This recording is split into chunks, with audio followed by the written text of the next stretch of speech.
Are you still harvesting people, Heather? I think should we kick off and then people can join as they join? I think we should. Hi everyone, and thank you so much for joining us tonight. It's really lovely to see you all. I'm Heather from RedDoor, and I am the proud publisher of the Becket List, an A to Z of first world problems. I'll soon be chatting further with Henry about all things trivial over a glass of wine. Just a bit of Zoom housekeeping first. You'll see we've muted all the videos just to stop the videos going a bit mad. And if you just want to see speakers only, click on there's 3 dots on the right side of your tile. And if you click on show speaker view, then it'll keep them quite steady. In a minute, Henry will be doing a reading of some of his favourite entries from the book. I've got some questions lined up, but if you've got anything to pose to Henry, please do pop them in the web chat. Henry says he'll answer anything, so please don't hold back. It might be scary. And if you haven't got hold of a copy, please do grab a copy from all excellent book retailers online. And you can also get a copy from the RedDoor website. And please also do share tonight's event on the hashtag the Becket List. So Henry, it's lovely to see you. The book looks absolutely amazing. Congratulations. Do you want to kick us off with a nice reading? Well, yes, it really feels like I'm in church here. I'm about to open a big book, and I haven't done this since I was at church, but yes, I've chosen an excerpt or two. So those of you who've already read the book will know this off by heart, clearly. But I'll have a go. And this section here is called Combative Clothes Hangers. How can it be that clothes hangers, which after all are just supposed to hang about waiting for gainful employment, have an ability to interfere in the normal running of everyday life in a way never conceived of by their inventors, an achievement variously attributed to President Thomas Jefferson and an otherwise anonymous denizen of Connecticut? Whether they're made of metal, plastic or wood, or a combination of these materials, whether they're purchased or stolen, whether they are long in the tooth or fresh from the dry cleaners, they display an inability to coexist peaceably with each other in a way which is reminiscent of the great powers in the run-up to World War I. They're forever getting in a tangle, no matter how hard you try to apply a modicum of order in your wardrobe or provide reasonable space for them to live in harmony with each other. There's a concept in the history of empire building known as the contiguous area theory, which holds that nations ineluctably expand into the neighbouring neck of the woods whether free space is available or not. I've come to the conclusion that this concept equally applies to the wardrobe, with almost equally fraught outcomes, in which you're left with a cat's cradle of coat hangers, never again to be disentangled without the threat of serious violence to the participants, and with a similar likelihood of it all ending in tears. It sounds like you're writing from personal experience, Henry. Nearly everything is.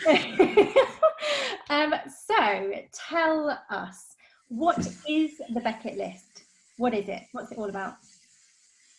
Well, I suppose the first answer is it's completely fatuous. There really isn't a serious point in it about anything at all, which of course is why it's there. I suppose it's a very long list of some of the very many things that make me cheese off with life. That cheese off is a euphemism, obviously. It's a list of things that irritate, and that's what it is. A list of irritants. Tell me, is your first new gripe not being able to have a launch party? Yes, absolutely. Yeah. We had plans for a serious piss-up. I know. Actually, we're going to do one in Hampshire and one in London. And actually what we're doing is we're in the wilds of southwest France looking at everybody on a video. Yeah. I've got a drink and I hope you all have too. Yeah. Yeah. Cheers. Cheers, Heather. And tell me, what made you think I've got to put this all together in a book? Sharing the love? Well, no, the answer is absolutely nothing at all. I mean, the true story is this. About 2 years ago, I was doing what I'm doing now, sitting on a sofa with Philippa, who's here. And I was doing something I do an awful lot, which is I was shouting at the television, probably because it was somebody with an inappropriate accent in Hampshire, or looked quite right, or had a face for radio, not television. And so I was getting very cross, and Philippa said, "Why do so many things make you angry?" And I said, "Well, there's so much to make me angry." And then for no good reason at all, and it is absolutely genuine, it probably is a wet February evening, I started to make a list of things that irritate. That's another euphemism. And it kind of took off from there. So you were so cross, you made a list. Correct. Yeah. Okay. Well, yes, it started off as one page of A4, and in the end, well, as you know better than anybody, Right. Yeah, it's a good couple hundred pages. Yeah. Yeah. Tell us about your background and how you got to this point. Well, a lot of people looking at this now kind of know it, but the bare bones is that what happened? Well, I went to school like you do. In fact, my brother Noel is on screen. He went to the same school 10 years after me.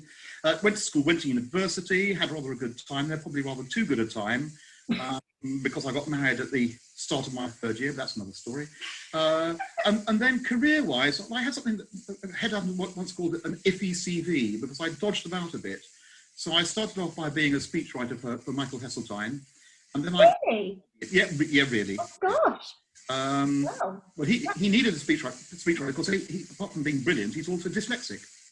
Is he really? Oh, It's like a lot of very, very talented people. clever people, yeah. Indeed, and I side-slipped into lobbying, and then I thought this is not a game for a young man, so I got into the wine trade, and I spent 2.5 years there, drinking a lot of wine, and one or two other things to do with wine. Mm-hmm. Got into Adland, and really the last 35 odd years I've been making commercials. Gosh. Wow. Quite an eclectic journey then. That's the word that was used against me, iffy, an iffy CV. Yeah. Which is true, of course. Tell me, how did you come up with the contents list? Like, what made you think this is going to be in the contents? Like, what made the cut?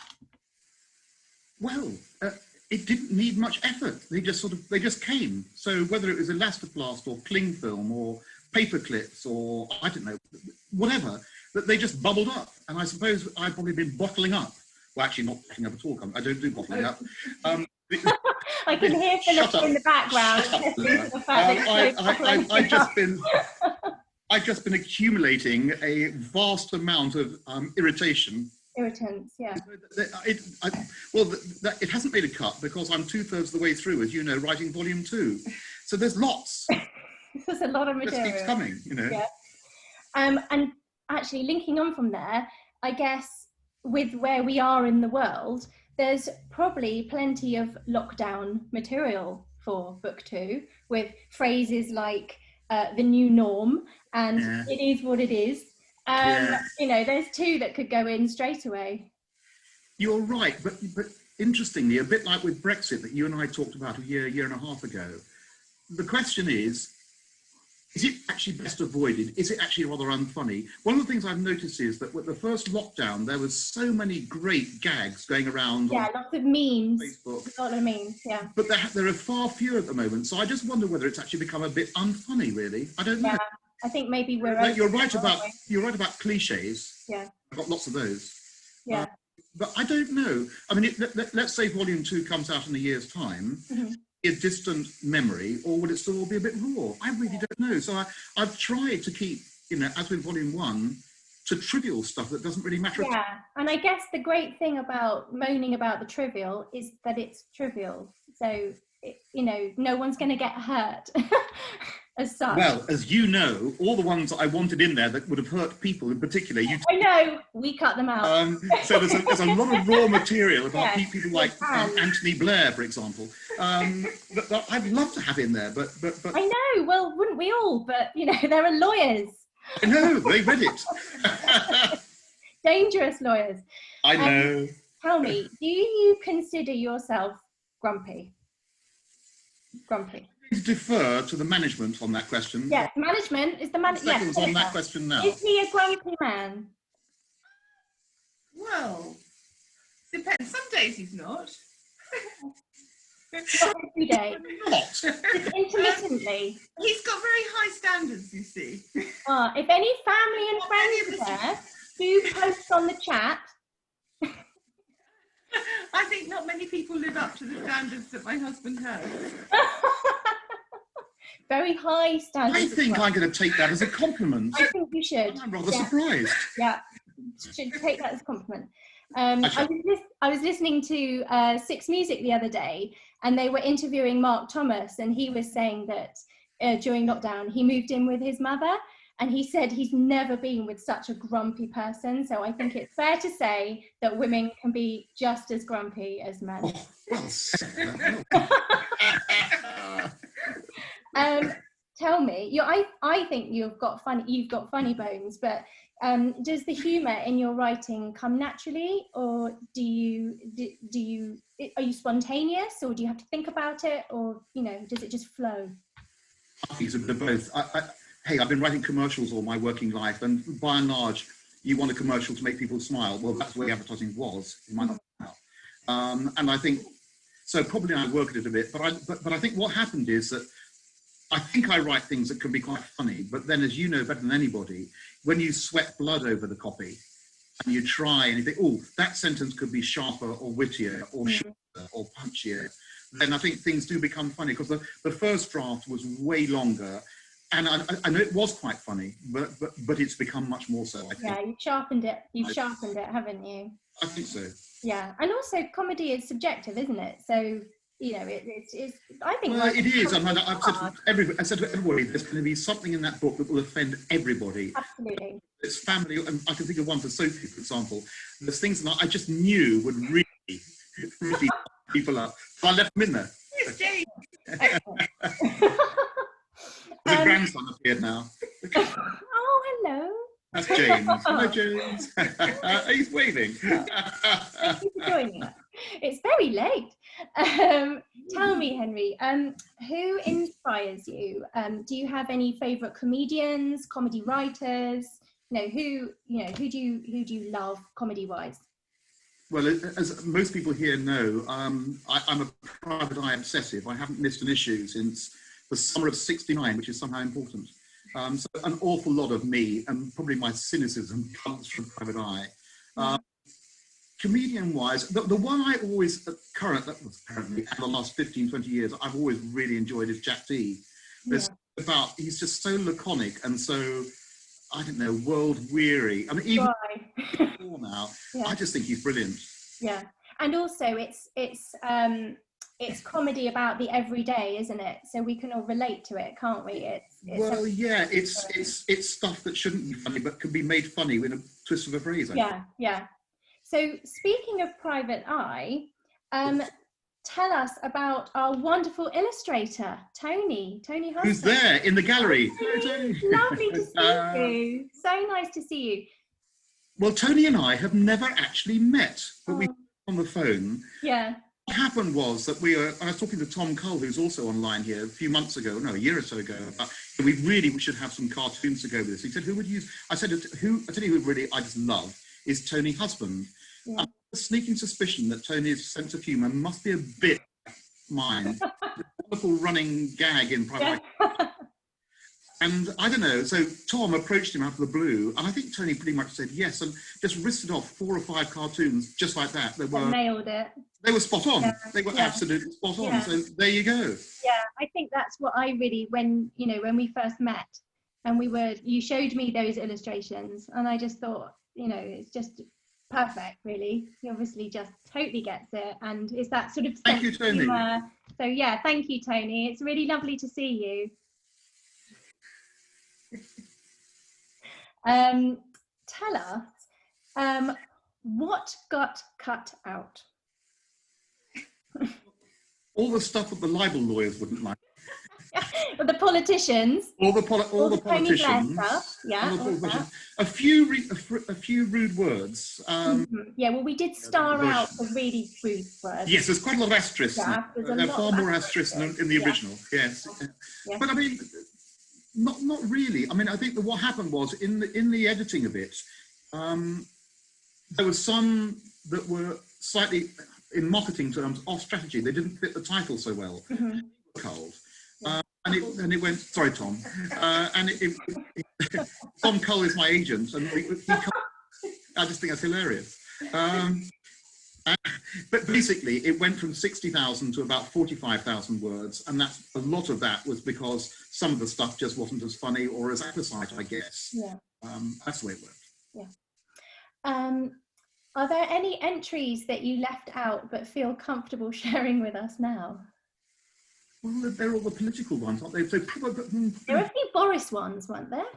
Oh, yeah. well, there were the Boris ones and Blair and all the rest of them. I've mentioned already Oh, do a once. Boris. Wasn't Trump was in there as well, I'm sure. Yes, he was. Yes, he was. Yeah.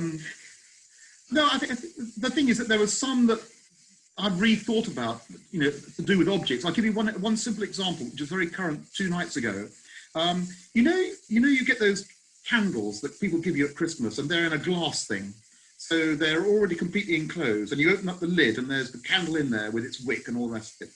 They get about a quarter of the way down, and then they stop working. And so you then try to gouge them out. And what happens when you do that is you cut the wick off. So you end up with about 3/4 of the wax that's incredibly expensive in this very pretty glass jar that's of absolutely no use whatsoever. I had that experience 2 evenings ago. It's a bit, you know. You need you need a section about pointless artifacts. There's a lot of those, yes. In fact, my living room that I'm sitting in now is actually, thanks to Philippa, pointless. Am I a pointless artist? No. I didn't say that, Heather. I didn't. No, I know, but you're in trouble later. I'm telling you that. Well, that would make a change. Tell you that for free.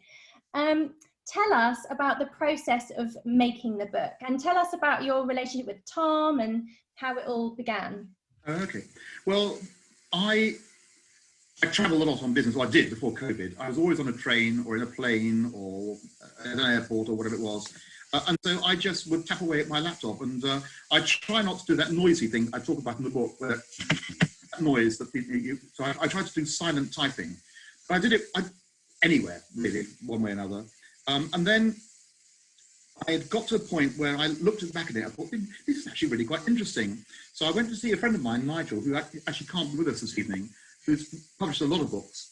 I've known Nigel for 50 years. And I said, yeah, Nigel, I think I might have written a book. What do you think? And he said, well, I don't know, in that kind of voice. I said, well, look, we've known each other for 50 years, nearly. You know me well enough to be able to say, Henry, this is a load of toss, actually.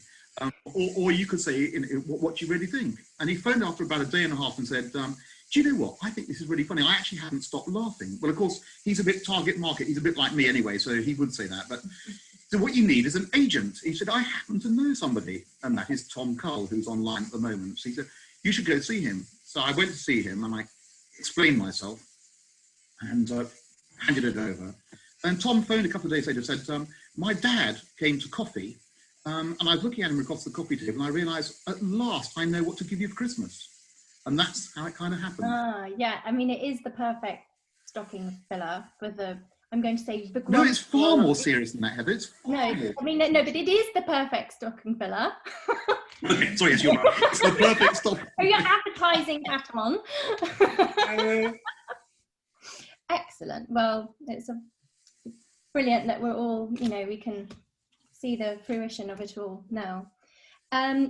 Tell me, did you base any of the entries on, or any of the characters on anyone you know? Well, everything is from personal experience. Quite a lot of them probably to do with my family, I suspect. the various guises. Quite a lot, because I was in advertising all those years, quite a lot stem from what I call client experiences. I'm sure, yes. Especially in places that are north of London. Sorry, Tony. No, south of where you are, Tony. Midlands. Oh, yes. So yes, it all comes from personal experience. Yeah, and personal experience with things like wool plugs. Well, it's funny you should say that. Some of the first blokes who saw the book and leafed through it, three of them said, I know exactly what you mean by that. And they say, I look at my wall in my drawing room or whatever it is, and there's a lump there, and that is from when I had the Royal Accident in 1987. It wouldn't go in, it wouldn't come out, and it's been there for eternity. And in fact, when Tom, my son, who I can see right now, rented a house in Kent for a while back, there was one wall in a nice little sort of, I don't know what it was, but it wasn't a conservatory, but a small little place that was covered in people who had obviously done just that. There were bumps and lumps. Dodgy DIY. Well, yes. So I started trying to sort of even them out and completely failed. And then, of course, he moved. So, So it was then someone else's problem. Indeed. Yeah. Excellent. I remember when we were going through the contents list, we decided to steer very clear of Brexit at the time. Can you tell us a bit about that? Like why, what made you decide we're going to steer clear of that, not funny anymore? Well, I think the more we thought about it and the more I talked about it, the more I realised that actually sticking to trivial stuff that doesn't really matter a damn was actually quite an interesting thing to do. And of course, there have been some very, very funny Brexit books. Yeah, I just think that if I stick to things that are really of absolutely zero consequence to humanity, I might have something a bit more interesting on my hands. Yeah, I think we need everyone to put all your ideas in the chat, and then we can read them out later and have a good old laugh about the trivial, which I think would be a nice respite from. Well, yes, maybe. Yeah, nice respite. It's called therapy, apparently. I feel like it's, you know, read therapy, isn't it? Reading about things that really do drive us nuts, but actually. But of course, the slightly weird thing is all the things about travel are completely out of date now. No, I remember you saying, yeah. Don't happen. Yeah, I mean, so many of those things involve Gatwick Airport. Well, there is that. I spent a lot of my life at Gatwick Airport. No, you're right. It's You know, next time you go to Gatwick Airport, Airport, what are you missing? What are you missing in the lockdown and the you know, the new rules and all the rest of it? Well, a lot of people are missing commuting. Weirdly, you know, you sit at that table for four, and at least one person has got their feet where they shouldn't be. And we love the BA lounge. No, the BA lounge. Yes, the BA. I think at the end of this, you're going to have missed Gatwick Airport more than you think. Oh, really? Yeah, I do. I think you're going to go to Gatwick. I'm still a T5 person. I think you're going to go to Gatwick just to go to Gatwick. Okay. Because you've missed it so much. Okay, ma'am. So when do you find yourself getting really vexed? Like what really drives you nuts? Oh, all the time. All the time? No, I didn't mean that. No, I probably did actually. Well, Hey, Burley. Well, yes. There are people on television. Oh, really? So who on television drives you nuts? Apart from Piers Morgan, I'm guessing? Like Kay Burley. Among others. Oh, and that BBC political thing bloke with the wet voice. Oh God, what's his name? Can't remember now. He's dreadful. Oh, not on BBC. He tries to be Nick Robinson but fails. Oh. Who are we talking about? If anybody knows, put it on the chat. No, I can't. No, somebody will know. Well, I think it was travelling. I mean, I do did a lot of travelling. And then you went to the raw plugs thing, and there's a lot of DIY runs through this. I was planning to do DIY, but we've moved 10 times in England and twice in France, and I spent my entire life doing up houses. That can't be right. Yeah, no, it can't. Absolutely can't be right. It seems a very long time ago now that we had lunch face to face, and were able to talk face to face. But when we were chatting, you were telling me some brilliant anecdotes from your Mad Men days as an advertising. Yeah, but most of those were filthy. Don't do those. Okay. Could you share one that's not filthy? Well, the one we talked about the other day when we talked about what we might talk about, and mostly they are filthy actually, but one of the ones that's clean is, and one or two people on this screen will know this story, about, I don't know, 20 years ago, I was filming some commercials in the south of Italy with a client who really didn't want to be there, didn't believe in it, thought the whole thing was ludicrous, far too expensive, and actually were fairly horrid one way or another. It was quite funny because the girl client, who was particularly odious, we were in a taxi going through Calabria, and she was very bothered because we had to take out kidnap insurance because it was a mafia. Kidnap insurance? Yes, it's mafia country. So you had to have special insurance. And so I was in this car coming from the airport with two very cross clients, with the window open, and a huge black bug flew through the window and bit her on, how do I put this nicely, about here. And her decolletage. Yes, that. And she yelled. Well, we also take it very seriously. But the funny thing, well, that I found it funny actually. But the really funny thing was that we were filming for some food products and this commercial was ridiculously expensive, but it was being filmed partly on a hillside outside a hilltop village. And the opening scene of this was the classic cliche Italian hilltop village, end of day, black dress elderly lady shooing chickens out through the medieval door. Beautiful 3 seconds of film for absolutely no point whatsoever. And the next morning we checked the film, this is before video, and realised that the film had been no use. We had to film it all again. The client was even less amused by that. So we found ourselves saying, well, we're going to get everything set up again and set the camera, the lighting and all the rest of it and the crew. Okay, bring on the chickens. We haven't got any chickens. Well, what do you mean you haven't got any chickens? Well, you ate them last night. So suddenly we found that we couldn't reshoot the scene at all. Yeah, they were cooked for us. Yes. Well, the client was even more cross later on that day. We went up the fields to film because the reason we were in Calabria was that our location people had said the only place in Europe that we can find where the things you need are in harvest at the same time, or in fruit or whatever, red tomatoes, red peppers, green peppers, is Calabria. Fine, we said. So we could go to Calabria, only to find that only the tomatoes were in fruit. Everything else was months behind for whatever reason. And so we went to the supermarket and bought peppers, and the crew hung them from plants in the field with paper clips, which had to be painted green because all you could see were the damn paper clips. Seriously unamused. And of course, the sad story, the sad ending is the commercial didn't work anyway. So, oh, you're kidding me after all no, that? I'm not. It advert. looked lovely, but it didn't sell a single jar of cooking sauce, as I recall. Oh dear. And I suppose that was before sort of special effects, where you could maybe... Oh, no, you could do special effects. Oh, it could you? £2 million. Oh, yeah, you could do special effects, which is very expensive. Indeed, yeah. Indeed. Oh my goodness. No, I just remember us talking about Hasbro, I think we were talking about.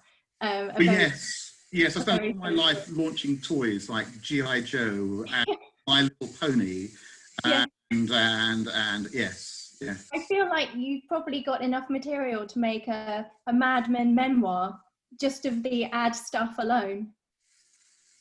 I could do. I don't know whether my brother-in-law is online, but he's probably got at least as many, if not more than me. Maybe we should collaborate. Ooh, maybe you should. Yeah. Tales of the Madmen.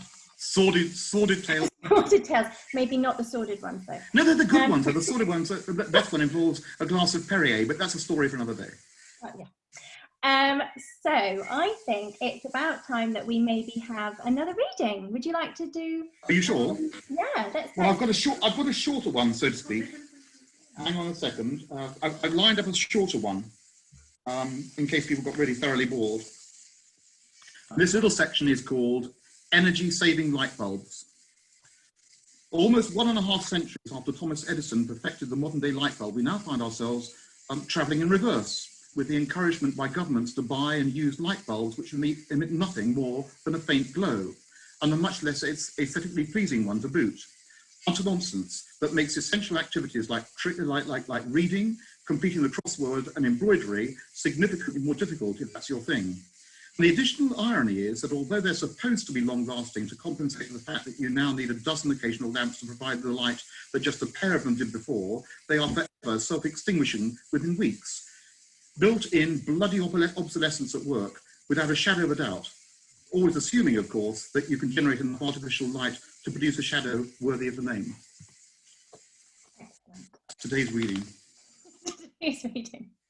So, Henry, the first thing I'm going to do is I'm going to have a look through the chat because there's loads of messages here, and I want to make sure that you've heard them from your friends, family, and new friends. I see them online, but there's so many. Can you see them? Tom Beckett says, you said it was a wet February evening when you had the idea for the book. Was it Granny's birthday? Yes. Betsy Beckett. No, it was probably the day after. I'm not in on. Philippa's birthday is the 20th of February. No, it wouldn't have been that. We'd have been having a far happier time, I'm quite sure. Excellent. Okay, this is a question for you. What is the one thing that annoys more than anything else? If you could only just, oh, that doesn't make sense, sorry.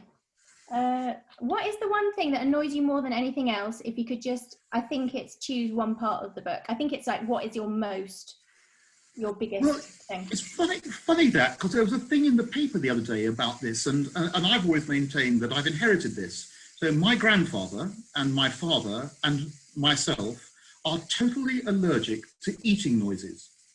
And I just assumed it was just me being picky and, a bit of a pain. That's quite common, I think. No, I'm not being a pain. No, apparently it's a real thing. Yeah, it's quite common. Some agony aunt thing the other day in the Times, where a lady was writing to say that her daughter cannot cope with life at all, especially her father's eating noises, because she's got hypersensitive hearing to those sort of things. So maybe my grandfather and my father and I, maybe we're genuine rather than just cross. Maybe it's hereditary.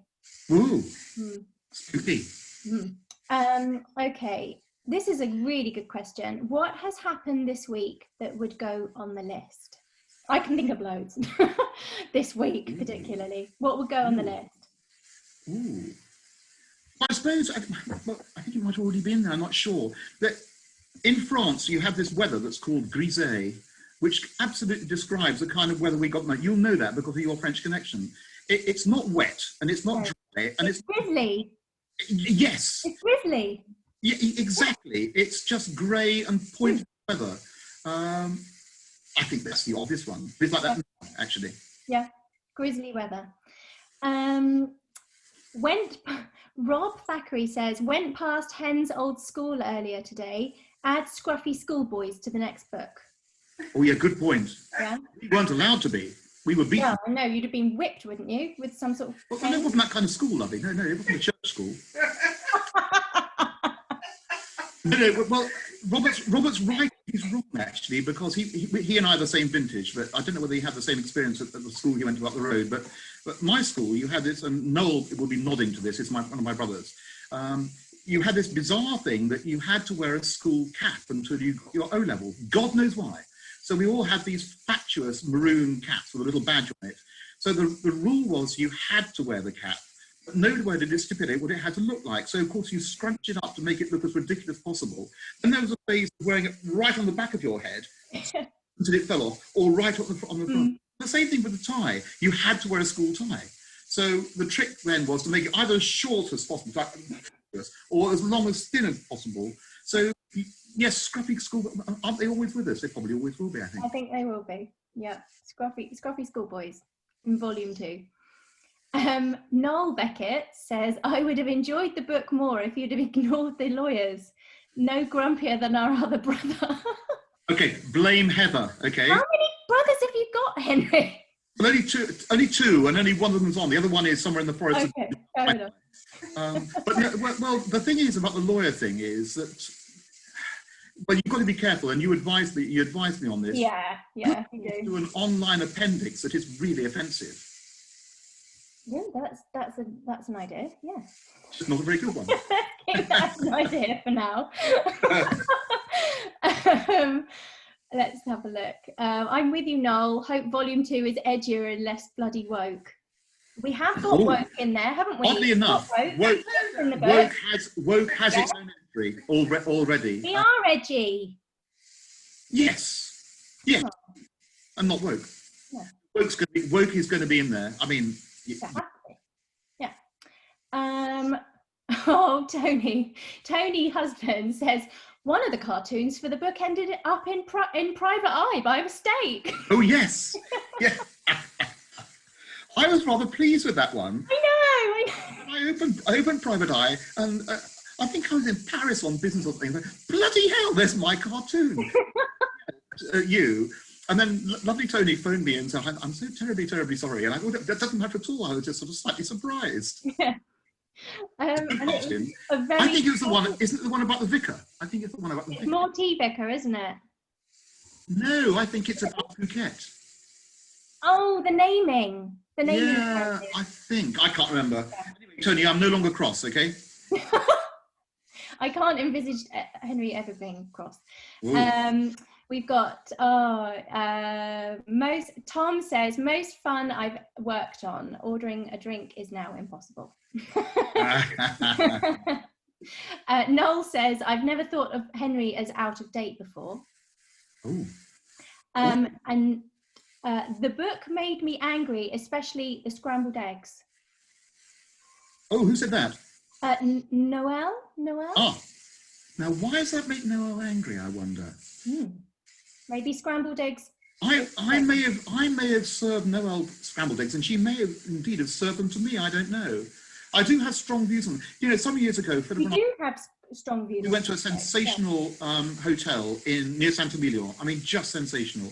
We weren't paying. I was writing a brochure for the hotel, as it happens. Wonderful place. We went downstairs for breakfast the next morning, and the scrambled eggs was in a great big sort of, you know, steel sort of kitchen-y kind of thing on the table. And we opened it up, and it clearly had been made from powder. So you were in this sort of 5-star hotel, and you opened it, and there's this sort of granular stuff swimming in liquid. Absolutely repulsive. Why do they do that? Oh, there we go. I think Wow. eggs can be tricky. A really profound comment. Eggs are tricky. Eggs can be tricky. Eggs are tricky. Helen says, this is an extract from a magazine review. Be great to hear what others who have read the book think about it. So this is the quote. It is a nice balance of humour and rage, which will make a wonderful gift for the grumpy significant other in your life. It is also a wonderful form of escapism from what might be perceived as the real issues of the day. Ooh. I feel like that sums it up, really. I think that's a bit good. I haven't seen that one. Thank you, Helen. So we need to save that one. Put it on the cover of the next one. I'm overawed. I'm overawed. Yeah, that's a bit profound for my liking on a Thursday night. Well, I can do profound, just not very often. Okay, fine. Cloda says, Tom, not in my pub in Wiltshire. We're so low tech that no one knows what an app is. What I really mean is that the clientele are really old. Liz says, totally agree about light bulbs, but it's even worse than what you wrote. Now, I happen to know what this is about, because Howard is, Liz is married to Howard, and Howard was talking about this the other night. So in my cupboard in the 2 rooms along from here, we have got 2 huge boxes of light bulbs. There must be 30 different kinds. Screw-in ones, bayonet ones, little screw-in ones. I mean, just ludicrous. One shaped like candles, one shaped like spotlights. It's absurd. So I've got a feeling that this is referring to that. And of course, it's not just the fact that they're all supposedly energy saving. They're just so many different kinds. Of course, the one bulb that goes is the one you haven't got the replacement for. That's the sod's law department. Yeah, absolutely. We've got from Jane. Hi, Henry. I have the same eating disorder, crisps. Top girl. Jane, I love you. Sophie says, would you rather be forced to someone eating loudly for an hour, or be stuck in a lift with Blair listening to piped lift music? Ooh. That's quite harsh. Ooh. I think I have to go with the eating noise, because at least it won't last a very long time. That's a difficult one. Okay, make sure they're listening. Not a cap in. Robert Thackeray says, not a cap in sight. Tie's a joke. Noel says, no cap. The one item of school clothing that wasn't handed down. Handed down clothes. Yes. If you're a sibling, like a younger sibling. Oh yes, I've got one of those on screen at the moment. I was number 1, so I never had that problem. But we were so poor, we didn't have proper clothes anyway. Good Lord. Good job you're in France. Simon says, we had to wear boaters and we mostly ended up liking them. And no, Simon's just so posh. I had a boater. I wore a boater at my school and I loved my boater. I like my boater. Yeah, I quite like them. Right, here we go. Absurdly posh. Oh, Sally, this is great. Sally Burton. Hi, Henry. Any ski stories? There's got to be. Well, ski stories. Well, but not about irritants. I can't think of irritants. But what about all the layers that you have to wear? Yes. You need the toilet. You have to fill them all up. The worst thing is the loo, isn't it? So it's like or boots and with clobber on, and the ridiculous braces that I have to have because the belt doesn't work anymore. So you go down. Going downstairs to a restaurant up the slopes is tedious, because you do that clumpy thing. And you get down there and you have to take all these layers off, by which time you've completely lost interest in it, apart from people banging on the door to get in. Yes, yes. Also, also French toilets that aren't actually a toilet. Oh, you mean the footsteps? Yeah, you know, like they're a hole in the floor. Yes, yes, I know. I'm sure I've been skiing where there's literally, you sort of ski in and ski out. There's no. Yeah, but that's not normally about the toilets, though. Actually, no, Clodagh will relate to this. My favourite non-irritating thing in ski land is that there's a place near Val d'Isère where you have to go down Val Claret to get to Piste Henri. That's the story. I feel like there's a whole nother story in there. Yeah, there are. It's not safe for the internet. Okay, Tony says, people who don't indicate when they're driving and people who talk at gigs. Next book. So people who don't indicate while driving, and also people who are noisy at gigs when you're trying to listen to the music. Yes. Well, the driving thing, I mean, there's so many things about driving, aren't there, that are really... Driving could have its own volume in itself. Well, yeah, probably, actually. Yeah, probably. I mean, the thing I've written about is undertaking, which is just so vile. Because the French haven't got a clue about driving at all, which is where we are now. I mean, they're so peculiar. But they don't care.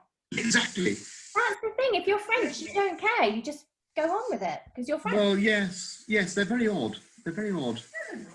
I'll put it beside you, they are. No, trust me. I like the way you're being heckled in your own house. Oh. Do you think I'm not used to that, Heather?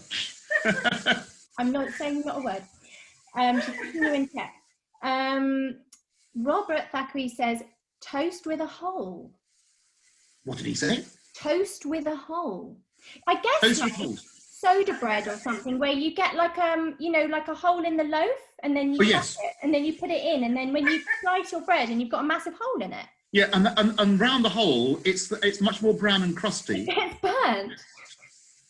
How can that be? No, he's quite right. It's a very good point. It's a very good point. Volume 2.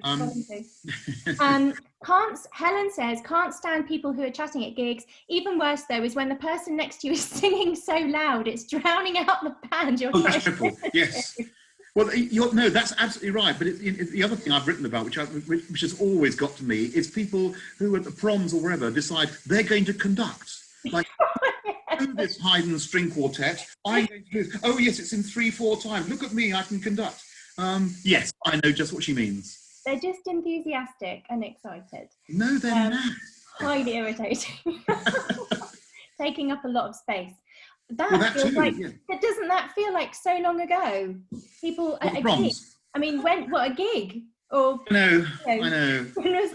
You know, you'll see when you next are at that gig, you'll be so pleased to have that person. Yes. Oh, I so miss the people spoiling the music for me. Yeah, exactly. Spoiling it for you. Yes, exactly. I miss that. Clodagh says the English motorway experience is far worse than the French. Discuss. What do you think? Would you say that's true? Yeah, I think that is true because they're much more crowded. So if you go down as Clodagh A10 in France, and I know you do as well, then that's a fairly civilised experience. The M4, which you'll no doubt be taking just I'm very familiar with the M4. Is pretty damn vile most of the time. So yes, she's right. She's right. I take it all back. And it can be quite an angry experience as well. And what was that? Angry experience. Are we talking about like French people on the roads aren't so angry? Hang on. If we're talking about driving and anger, we need to talk to Clodagh actually, because she's the person I know who has more road rage than I do. Really? She doesn't look like it. Yeah, seriously. Really? Yeah. Yeah. Clodagh, please do. I'm a model of calmness by comparison. You look so calm and kind and peaceful. Thank you, Heather. Noel says, what about people who use text speak? Lol. Well, yes. OMG. OMG. No, he's right. Lol. What I like about texting, I like to use these fatuous shortenings for all the words that don't matter, like about, CBT. Obs. I use obs a lot. I like to mix them in with ridiculously long words.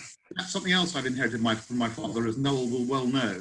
So using a long word where a short one would do is part of it. Lol.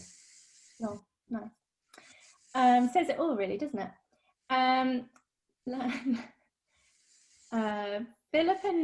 Philippa knows. Robert says Philippa knows what I'm talking about. Well, he is her brother, after all.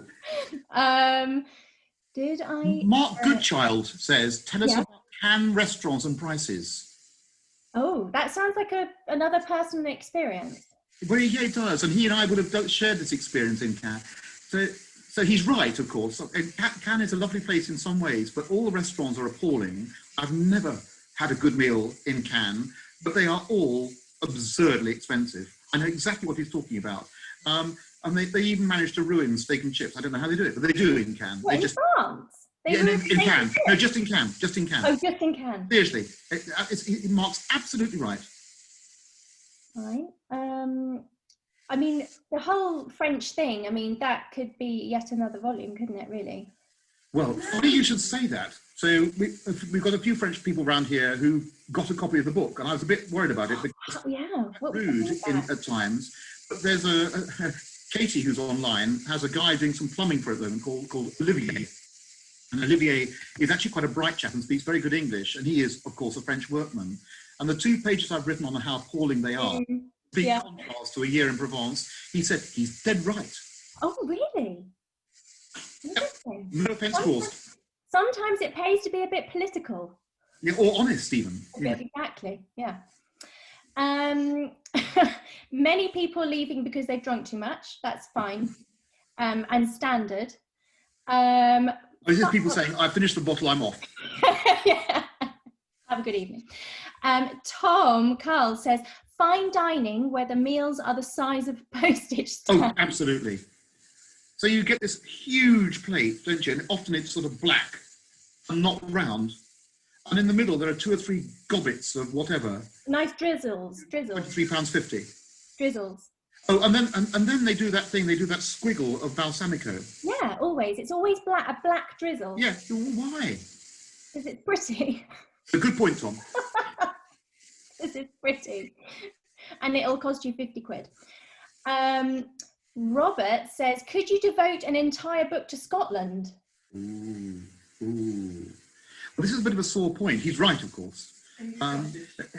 It's a bit of a sore point because I discovered through the work that my mother did over many, many years on the family history that I am, I think, either 1/16 or 1/30. You're a 20th. And it disturbs me greatly. Because whenever I see them on television, I don't want to have anything to do with them. You're a small enough fraction. Yeah, because if no Noelle's still on the line, she's got a lot of Scots about her and she's going to be very cross with me. We've got a few new ones. Food, oh yes, food served on tiles, slate, pieces of driftwood. Did you, Camilla? There's an entire blog devoted to this. So if this really gets your goat, food served on random bits of material, there is a blog devoted to this, and it's very interesting actually. What do you think about that, Henry? Well, it was fun when it started. On a sort of related thing, many years ago, I was doing some work in a hotel in Amsterdam, very, very expensive, ridiculously expensive hotel, but I was there for preview week. And a girl came towards us with our drinks, and there was a whole design manual about how everything was done in this hotel. And she wasn't carrying a tray, she was carrying a large piece of black slate in a special way like this. And on it were balanced 3 huge glasses of red wine, very with not much red wine. And I could see the girl absolutely bricking herself as she came towards us. Why didn't you give her a tray? What should she? Down a tall well. What should she have had instead? We need to fashion her some sort of a tray. Thing. No, she had to tray with indentations and not carried like that. Yes, well, like the old guy we had at Sophie's birthday party. I played the part of a French waiter, and you do that thing where you have a tray, but you glue the glasses to it. Yes. And you do, and everybody goes, well. Too much fun. Camilla also says brown smears on plates. I think that's covered by balsamic. Yes. Yeah. Mark, I think fellow Madman Mark says you need a third volume on your career experiences, Mad Men, TV commissioners, and angel investors. 100 ways to be told no through fake smiles. Oh God, That's Mark, brilliant. you know me too well, Mark. No. Oh dear. Yeah. Mark, needless to say, works in television. No, you're right. And this thing is, oh yes, I'll ring you tomorrow. No, you won't. Ring me tomorrow. Why did you say that? Yeah. No, I know. Then you have this thing where you pitch your television ideas and you've got 10 minutes of a meeting, and that's typical. So you get there and the first 2 minutes are because the other person is late. So you're down to 8 minutes, and then the next 2 minutes it's saying, oh, are you having a good show? What does that mean? So that's what, it's a television show. So you're then down to 6 minutes. And then at some point, somebody says, well, you're going to show me what you've got. So you show your work on your laptop or whatever. And they sort of make a pretense of being interested in it. And then when you're down to about 8 minutes, they say, oh, I must go to my next meeting, which is 17 halls away at the other end of the Croisette. So you've actually had 3 minutes to pitch your idea to somebody who's given every impression they absolutely adore you, and you'll never hear from them again. Do I sound bitter? Not at all. Volume 3. Mark. I feel like we've filled up at least 3 or 4 volumes in literally the space of an hour. Jolly good. Jolly good. Well, if you're taping it, I can use it all. Exactly. We shall plunder. And it's almost 8 o'clock. So I think we ought to wrap up. So we should. Well, thank you for being such a delicious host, Heather. No, well, thank you for having so much fun, and thank you everyone for joining us. It's been so much fun, and I hope you've enjoyed it. Do get yourselves a copy of the Becket List. It's brilliant. It's got some fantastic illustrations, and thank you for joining us. And thank you all. I hope it hasn't been too tiresome. Yeah. Take care, everyone. Bye. Bye. Bye. Bye, lovely. Bye. Bye. Bye.